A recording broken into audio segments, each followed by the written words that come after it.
नमस्कार दोस्तों, चंडीगढ़ इन्फोटेक की आईएलटीएस सीरीज में आप सब लोगों का फिर से एक बार स्वागत है। आज हम बात करेंगे राइटिंग टास्क 1 के बारे में, जिसमें कि मोस्टली किसी ना किसी ग्राफ को, चाहे फिर वो लाइन ग्राफ हो, बार ग्राफ हो या कोई टेबल हो, कोई प्रोसेस फ्लो हो, इस तरह के जो ग्राफ्स होते हैं या जो डायग्राम्स होते हैं उनको एक्सप्लेन करने के लिए कहा जाता है। बहुत डिटेल में बात करने वाले हैं, किस तरह के क्वेश्चंस आते हैं, कैसे अटेम्प्ट करना चाहिए, क्या क्या प्रॉब्लम्स आती हैं, क्या टिप्स एंड ट्रिक्स हैं, कौन सी ऐसी जगहें हैं जहाँ पर मोस्टली बच्चे गलतियाँ कर जाते हैं। हर एक चीज़ के बारे में बात करेंगे, बहुत डिटेल में बात करेंगे। मुझे नहीं लगता कि पूरे यूट्यूब पर इससे ज़्यादा कॉम्प्रिहेंसिव वीडियो आपको इस टॉपिक के ऊपर मिलेगी। तो वीडियो को अंत तक ज़रूर देखिए, क्योंकि इसमें जो इन्फॉर्मेशन आपको मिलने वाली है, इसके बाद आपको कोई भी वीडियो देखने की ज़रूरत नहीं है। आपको बस अच्छे से प्रैक्टिस करनी है, इन टिप्स को फॉलो करना है और 100% गारंटी के साथ ये कह रहा हूँ कि आपके बहुत अच्छे बैंड्स आएंगे अगर आपने इन टिप्स को फॉलो कर लिया तो सबसे पहले मैं आपको ये बता देता हूँ कि आज की वीडियो में हमारा एजेंडा क्या है, हम क्या क्या डिस्कस करने वाले हैं। सबसे पहले आएगा कि किस तरह के क्वेश्चंस इस टास्क में पूछे जाते हैं, कि किस तरीके के चार्ट्स आपके सामने आ सकते हैं और उन चार्ट्स के ऊपर किस तरीके का डेटा हो सकता है। क्योंकि जब तक आपको ये नहीं समझ में आएगा कि डेटा किस तरीके का हो सकता है या कौन सा डेटा किस तरीके का चार्ट बनाता है, तब तक आपको आंसर करने में प्रॉब्लम आएगी ही आएगी।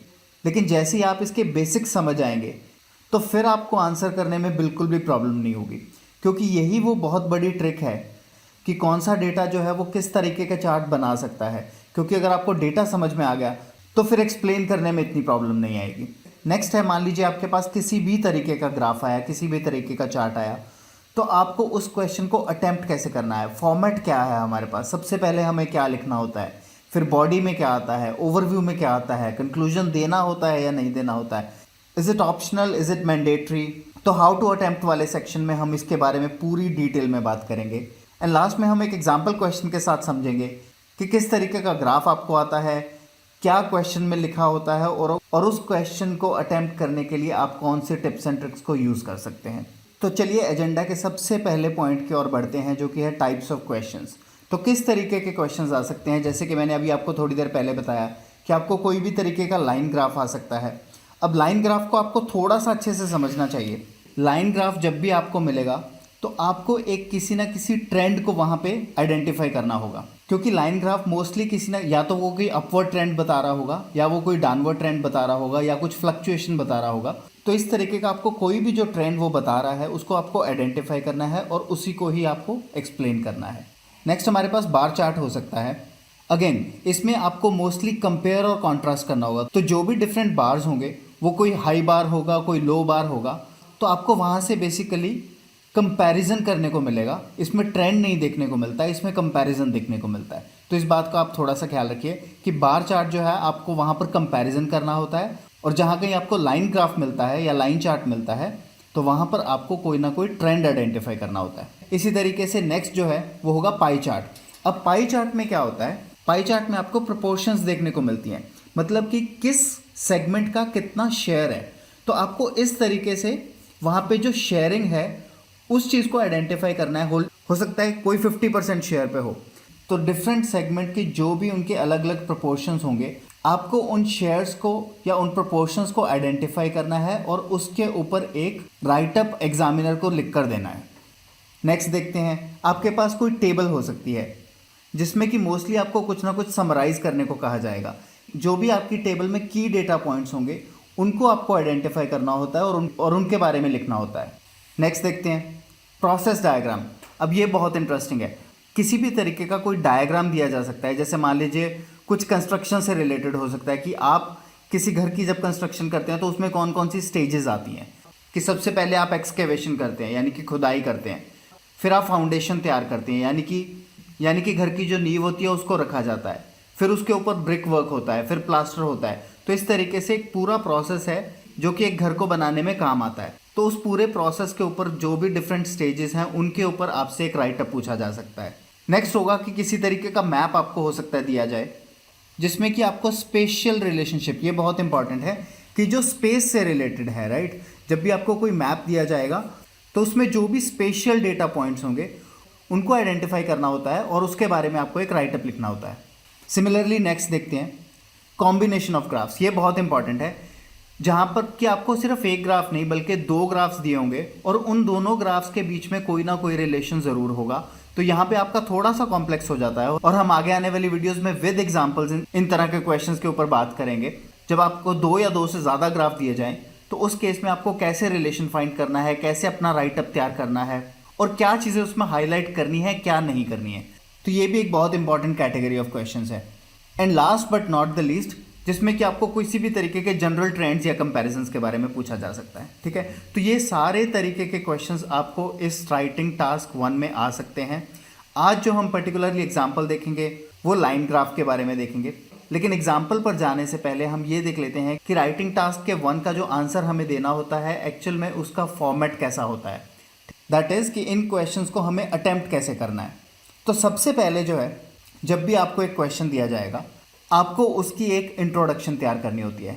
आपको जो भी क्वेश्चन पूछा गया है मोस्टली उसी क्वेश्चन को ही आपको पैराफ्रेज करना होता है, यानी कि उसी क्वेश्चन को ही आपको किन्हीं और वर्ड्स में लिखना होता है। मोटा मोटा वही बात होगी जो क्वेश्चन में होगी कि जैसे मान लीजिए आपको कोई ग्राफ दिया गया है जो ये कह रहा है कि एज ग्रुप के हिसाब से लोगों का कितना इंटरेस्ट होता है कॉन्सर्ट्स को अटेंड करने के लिए। तो मान लीजिए आपको इस तरीके का एक बार ग्राफ दिया गया है जहाँ पे आपके पास डिफरेंट एज ग्रुप्स हैं और उन एज ग्रुप्स का ये जो वाई एक्सिस है वो है कि कितना परसेंटेज इंटरेस्ट है। ठीक है, तो मान लीजिए आपका 16 से 20 साल के जो लोग हैं उनका इतना इंटरेस्ट है, मान लीजिए परसेंटेज है 20%। ठीक है, फिर 30% यहाँ पे आ गया, फिर यहाँ पे 40% आ गया, इस तरीके से। और यहाँ पर जो है एज ग्रुप चल रहा है हमारा, तो 21 से लेके मान लीजिए 30 तक। ठीक है, फिर 31 से लेके 40 तक। तो अब यहाँ पे तो इस तरीके का आपको ग्राफ दे रखा है and the question says that the following graph represents the interest percentage of different age groups who are willing to go to a concert. ठीक है, तो आपको इसी को ही पैराफ्रेज करना होता है, यानी कि इसी डिस्क्रिप्शन को ही आपको अलग वर्ड्स में लिखना होता है and that becomes your introduction. And don't worry अगर आपको अभी नहीं समझ में आ रहा है, क्योंकि अभी इसके बाद हम एग्जाम्पल पर भी चलेंगे तो वहाँ पे आपको ये एकदम क्लियर हो जाएगा कि किस तरीके से हमें पैराफ्रेज करना है। ठीक है, तो ये हमारा राइटअप का सबसे पहला सेक्शन होगा। इसके बाद जो दूसरा सेक्शन है राइटअप का वो होता है इसी बार ग्राफ को हमें उसका एक ओवरव्यू देना है। हमें पूरा डिटेल में डेटा को नहीं बताना है बट एक ओवरऑल ट्रेंड बताना है कि क्या कहना चाह रहा है ग्राफ। राइट, हम उसमें ट्रेंड बता सकते हैं, हम उसमें की हाईलाइट्स बता सकते हैं, या एक तरह से कह सकते हैं कि हम उसकी एक समरी दे सकते हैं। ठीक है, but without giving any data points. That is something that you should keep in mind कि हमें इसमें डेटा पॉइंट्स नहीं मेंशन करने हैं, सिर्फ समराइज करना है। Next section which is very very important, और यहाँ पे जो भी हमने समराइज करा है उसी से रिलेटेड हमें डेटा में से वो ट्रेंड्स को पकड़ना है, डेटा को मेंशन करना है, सपोर्टिंग आर्ग्यूमेंट्स रेडी करने हैं और उनके ऊपर एक राइटअप बनाना है। तो ये होती है मेन बॉडी। फिर से बता दूं कि जो भी हमने समराइज करा है उन्हीं लाइंस पर हमें ग्राफ के अंदर वो डेटा पॉइंट्स ढूंढने हैं, उन डेटा पॉइंट्स को एक सपोर्टिंग आर्ग्यूमेंट में कन्वर्ट करना है, डेटा पॉइंट्स को मेंशन करना है और हमारा राइटअप तैयार करना है। इसमें आपकी वोकेबलरी बहुत काम आएगी, इसमें आपकी जो एनालिटिकल स्किल्स हैं कि आप डेटा को अच्छे से पढ़ पा रहे हैं कि नहीं और एक टॉप डाउन अप्रोच ले पा रहे हैं कि नहीं, क्योंकि आपने समरी देखिए ऊपर डिफाइन कर दी, अब आपके पास वहाँ से आपको चलना है और उसी के नीचे आपको सपोर्टिंग आर्ग्यूमेंट्स तैयार करने हैं। How? By looking at the graph, by looking at the data. इसको फिर से मैं कह रहा हूँ, अगर आपको नहीं समझ में आया अभी तक इट्स टोटली फाइन, हम इसको अभी एक एग्जाम्पल के साथ भी देखेंगे। तो ये हो गया हमारा तीसरा सेक्शन। अब चौथा सेक्शन जो है वो ऑप्शनल होता है, हमें इस पूरे चार्ट को या हमारे इस पूरे राइटअप को कंक्लूड करना है। आप इस कंक्लूजन को बॉडी पैराग्राफ यानी कि सेक्शन 3 में भी इंक्लूड कर सकते हैं, आप चाहें तो एक सेपरेट कंक्लूजन भी लिख सकते हैं, आप चाहें तो कंक्लूजन स्किप भी कर सकते हैं। तो आइल्स की जो डॉक्यूमेंटेशन है वहाँ पे कहीं पे ये मेंशन नहीं किया गया है कि आपको कंक्लूजन डेफिनेटली करना है। आप चाहे तो कर सकते हैं, आप चाहे तो स्किप कर सकते हैं, आप चाहे तो बॉडी पैराग्राफ में इंक्लूड कर सकते हैं, लेकिन वहाँ पे आपको थोड़ा सा स्मार्टली प्ले करना पड़ता है जो कि मैं आपको समझाऊंगा। बट आप इसको स्किप भी कर सकते हैं और आप चाहें तो एक अलग से पैराग्राफ बना के आप उसमें कंक्लूड भी कर सकते हैं कि this is the overall significance of the data. तो ये है सही तरीका इन क्वेश्चंस को अटेम्प्ट करने का। ठीक है, आई होप कि अब तक ये आपको बिल्कुल क्लियर होगा। अब चलते हैं हमारे लास्ट और सबसे इंटरेस्टिंग सेक्शन की तरफ, जो कि है विद एग्जाम्पल। हम देखेंगे किस तरीके का क्वेश्चन आता है, किस तरीके का ग्राफ आ सकता है और किस तरीके से हमें वहाँ पे अपना राइटअप तैयार करना है। तो ये है हमारा सैम्पल क्वेश्चन। इसमें मैंने लाइन ग्राफ का एग्जाम्पल लिया है। आगे आने वाली वीडियोस में हम और भी कई तरीके के ग्राफ्स को स्टडी करेंगे, किस तरीके से आप डिफरेंट ग्राफ्स में से की हाइलाइट्स निकाल सकते हैं, ट्रेंड्स निकाल सकते हैं, कोरिलेशंस निकाल सकते हैं, पूरे अच्छे से बात करेंगे। तो अभी तक अगर आपने चैनल को सब्सक्राइब नहीं किया है तो ज़रूर कर लें, बिकॉज आइल्स से रिलेटेड बहुत सारा कंटेंट, बहुत सारा useful content, tips and tricks इस चैनल पर आएंगी। तो जल्दी से हम इस क्वेश्चन को पढ़ लेते हैं और जैसे जैसे मैं क्वेश्चन पढ़ता जाऊँगा मैं आपको साथ साथ समझाता भी जाऊँगा कि क्वेश्चन का मतलब क्या है, ये ग्राफ में क्या है, और इसी तरीके से जब हम आंसर की तरफ बढ़ेंगे तो वहाँ पे भी मैं आपको एक एक लाइन का एग्जैक्ट मीनिंग बताऊँगा, उसके पीछे की रीजनिंग बताऊँगा और साथ साथ मैं आपको टिप्स एंड ट्रिक्स भी बताऊँगा, जिनका कि अगर आप ध्यान रखेंगे तो डेफिनेटली आपके बहुत अच्छे बैंड्स आएंगे। ठीक है, तो जल्दी से देखते हैं क्वेश्चन को। The line graph below illustrates the number of students enrolled in online courses at a university between 2017 and 2023। तो वो ये कह रहा है कि नीचे का जो ग्राफ है 2017 से लेके 2023 तक का डेटा है, जो कि हमें यहाँ पे दिख भी रहा है। अब ये डेटा है किस चीज़ के बारे में? वो ये है कि number of students enrolled in online courses at a university. अगर हमें इस लाइन ग्राफ को समझना है तो वो बेसिकली ये बोल रहा है कि ये जो डेटा पॉइंट है ये 2017 को रिप्रेजेंट कर रहा है। क्या रिप्रेजेंट कर रहा है कि कितने नंबर ऑफ स्टूडेंट्स ने एनरोल किया है in online courses at a particular university का नाम यहाँ पे मेंशन नहीं किया है। फिर ये 2018 में कितने नंबर ऑफ स्टूडेंट्स ने करा है, ये 2019 में कितने नंबर ऑफ स्टूडेंट्स ने करा, एंड सो ऑन। ये है इस ग्राफ की एक्सप्लेनेशन। अब आगे क्या कह रहा है? Describe the overall trend in the number of students enrolled, कि ओवरऑल आपको जो ट्रेंड दिख रहा है इस लाइन ग्राफ में आप उसको डिस्क्राइब करिए। Discuss what factors might have contributed to this observe trend. ठीक है, कि आप उन फैक्टर्स को भी डिस्कस करिए जो आपको लगता है कि इस ट्रेंड के पीछे ये सारे फैक्टर्स हो सकते हैं। अब इट्स वेरी वेरी इंपॉर्टेंट कि आप ये क्वेश्चन को अच्छे से पढ़ें, आप ग्राफ को अच्छे से समझें कि क्वेश्चन में क्या पूछा है, कि आपको किस तरीके के ट्रेंड फाइंड करने हैं, और साथ साथ में आपको फैक्टर्स भी अपने राइटअप में लिखने हैं जिनके कारण ये ट्रेंड बना है। जब भी आप इस तरीके के फैक्टर्स लिखते हैं जो आप रियल वर्ल्ड से उठा सकते हैं, तो वहाँ पर आपको कौन सी टिप्स एंड ट्रिक्स को अपने दिमाग में रखना चाहिए, उसके बारे में भी हम इस वीडियो में बात करेंगे कि क्या आप वहाँ पर एक डेफिनेटिव टोन यूज़ कर सकते हैं, नहीं कर सकते हैं, किस तरीके से आपको फॉर्मुलेट करना है, तो वो हम अब आगे आंसर में देखेंगे। ठीक है, आई होप कि यहाँ तक आपको क्लियर हो गया होगा कि क्वेश्चन क्या है और क्या पूछा गया है। अब बढ़ते हैं आंसर की ओर। तो देखिए, सबसे पहले मैंने आपको कहा था कि हमारे पास जो सबसे पहला सेक्शन होता है वो होता है introduction.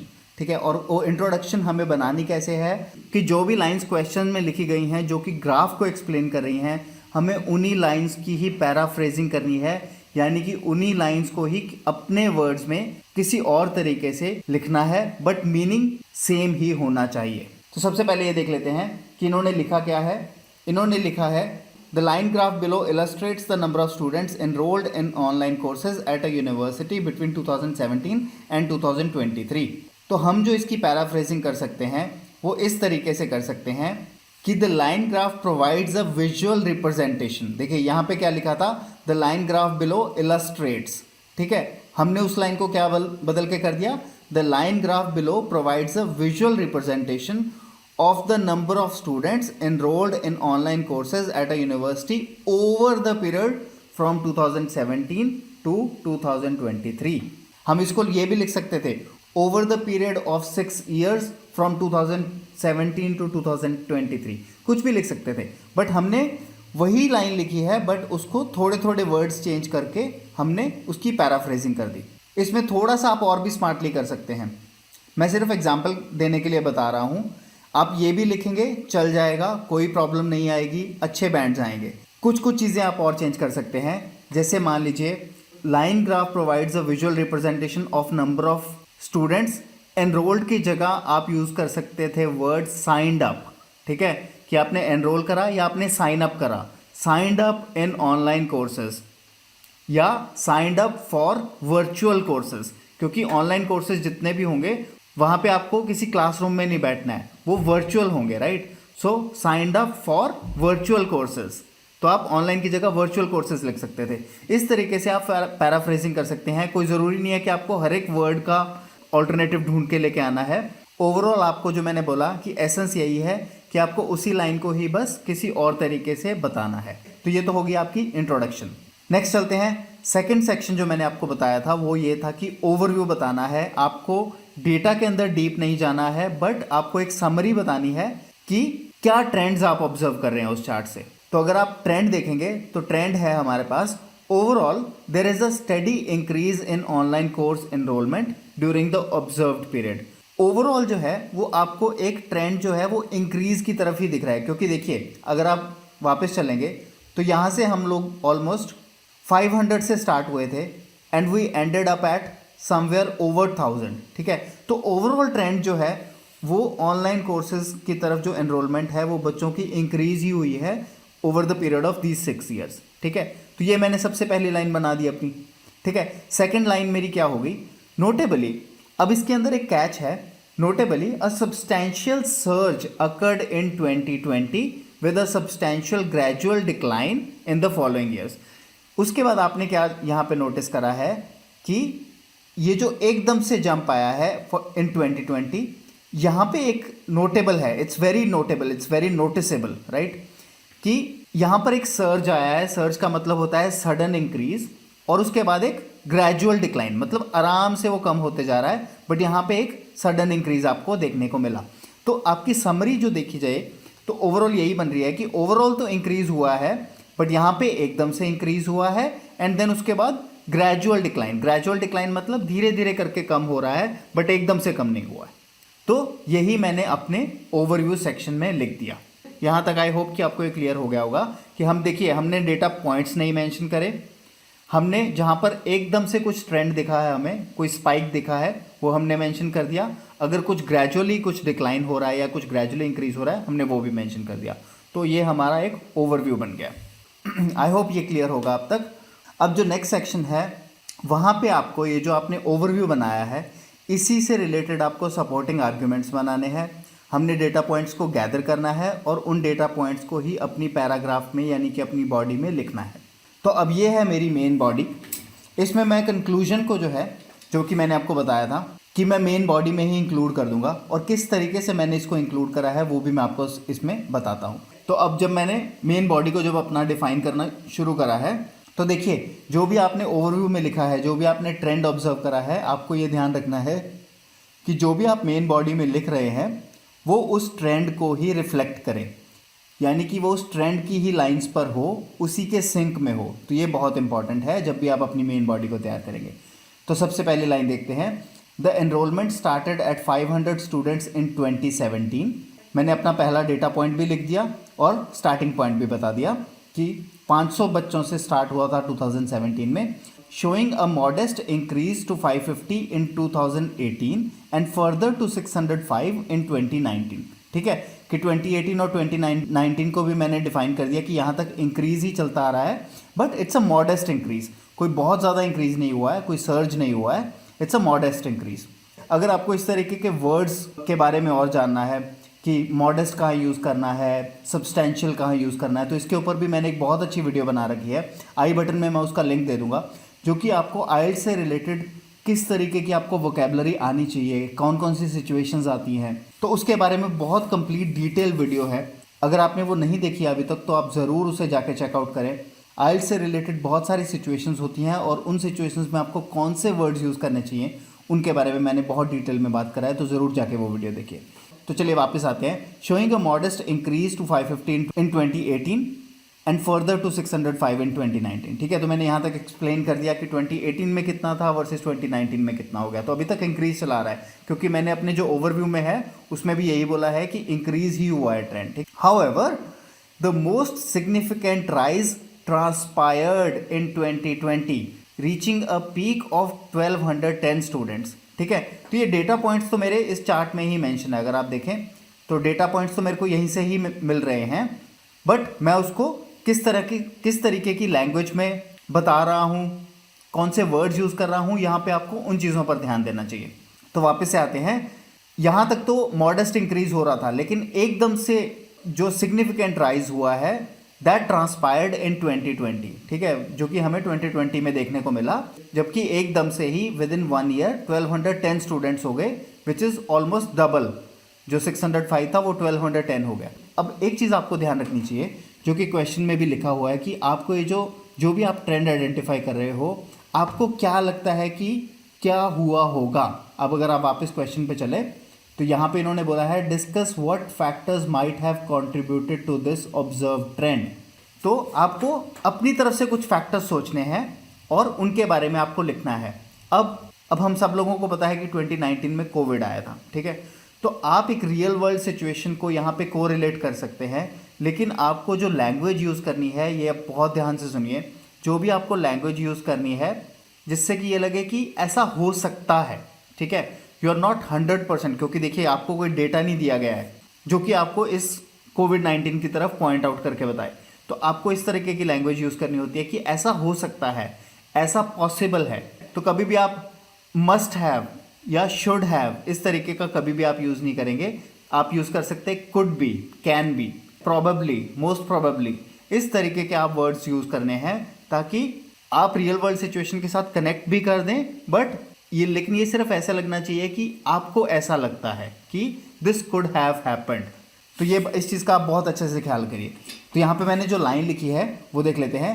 This sharp increase of approximately 100% in 2020 can be attributed to the global कोविड-19 पैंडेमिक। तो मैंने यहाँ पे लिखा है कैन बी, कि कर सकते हैं, क्योंकि हम सबको पता है कि वहाँ जब कोविड-19 आया था तो पूरा का पूरा सिस्टम ऑनलाइन हो गया था, इसलिए इट कैन बी एट्रीब्यूटेड कि ये जो सडन इंक्रीज आया था, which compelled educational institutions to swiftly transition to online learning.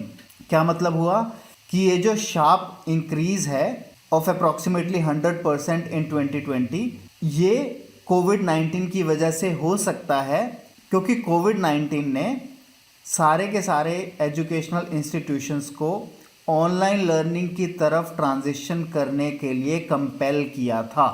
तो इस तरीके से आप अपनी मेन बॉडी बना सकते हैं, जहाँ पे आप अपने थॉट्स भी दे रहे हैं, क्योंकि क्वेश्चन में ऐसा लिखा गया है कि आपके क्या थॉट्स हैं, ये ट्रेंड क्यों हुआ होगा। तो ये बहुत इंपॉर्टेंट है कि जो भी क्वेश्चन में पूछा गया है, आपको वो अगर थॉट्स पूछे गए हैं तो आपको डेफिनेटली वो थॉट्स देने होंगे। इसके बाद देखते हैं, following the peak in 2020 there was a slight decrease in 2021 with 1150 students and a more gradual decline in 2022 and 2023। ठीक है, कि उसके बाद से ये ट्रेंड जो है वो डाउनवर्ड्स आना शुरू हो गया और थोड़ा सा डिक्रीज हुआ इन 2021, क्योंकि वहाँ पे 1150 स्टूडेंट रह गए, एंड देन उसके बाद और डिक्लाइन होता रहा विद 1095 स्टूडेंट्स इन 2022 एंड 2023 में वो रह गए 1050 स्टूडेंट्स। लिखा वही है जो ग्राफ में दिया गया है, बट एक लैंग्वेज बना के कि क्या ट्रेंड है और किस तरीके के वर्ड्स यूज़ किए हुए हैं वो आप इजीली देख सकते हैं। तो इस तरीके से हम इस ट्रेंड को डिफाइन कर रहे हैं। The decrease in subsequent years might be influenced. अब देखिए फिर से मैं थॉट्स दे रहा हूँ कि ये जो डिक्रीज है वो क्यों हुआ होगा, राइट। अब यहाँ पे मैंने वर्ड यूज़ करा है माइट बी, ठीक है, अगेन डेफिनेटिव नहीं है, मैं ये नहीं कह रहा हूँ कि ये ऐसा ही हुआ होगा, माइट बी, मुझे लगता है कि ये ऐसा हुआ हो सकता है। The decrease in subsequent years might be influenced by the stabilisation of pandemic situation, क्योंकि 2020 के बाद चीज़ें स्टेबल होने लगी थी, जो इंस्टीट्यूशंस थे वो फिर से ऑफलाइन मोड में ऑपरेट होने लगे थे, इसीलिए that could have caused the decrease in the number of enrollments. The decrease in subsequent years might be influenced by the stabilization of pandemic situation, as well as इसके अलावा एक तो pandemic situation stabilize हुई, as well as potential adaptation in teaching methods, hybrid learning models and changes in student preferences. देखिए जैसे जैसे pandemic situation control में आने लगी थी, तो जो टीचिंग के मेथड थे उनके अंदर भी नए तरीके के अडेप्टेशंस आए, हाइब्रिड लर्निंग मॉडल आया कि ऑफलाइन भी चल रहा था, ऑनलाइन भी चल रहा था, और स्टूडेंट्स की प्रेफरेंसेस भी चेंज होने लगी, क्योंकि स्टूडेंट्स ने जब ऑनलाइन देखा, तो जब ऑनलाइन स्टडी करके देखा तो कहीं ना कहीं उनको वो टीम बॉन्डिंग, एक ह्यूमन इंटरेक्शन वो मिसिंग लगा। That's why they started moving on to more of offline modes, ठीक है। तो इसलिए that could have again caused some sort of decrease in the number of enrolments. तो वही सब मैंने लिखा है कि हाइब्रिड लर्निंग मॉडल्स हुए, स्टूडेंट्स की प्रेफरेंसेस भी चेंज हुई जैसे जैसे पैंडेमिक सिचुएशन कंट्रोल हुई, तो that could have cause the decrease.